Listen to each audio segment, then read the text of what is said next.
ઘોઘલામાં જન્માષ્ટમી પર્વની હર્ષ ઉલ્લાસ અને ધામધૂમથી ઉજવણી થઈ।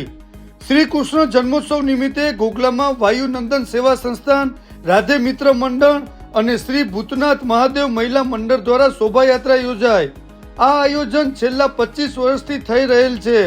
આ શોભાયાત્રા ગામના મુખ્ય માર્ગોમાં ફરી અને ગ્રામજનોએ દર્શનનો લાભ લીધો। મોટી સંખ્યામાં ભક્તો આ શોભાયાત્રામાં જોડાયા। સાંજે શ્રી ભૂતનાથ મહાદેવ મંદિરમાં ઉપસ્થિત મહેમાનો દ્વારા આરતી કરવામાં આવી। આ જન્માષ્ટમી પ્રસંગે ડીજે રાસ ગરબા અને મટકી ફોડનો કાર્યક્રમ પણ યોજાયો।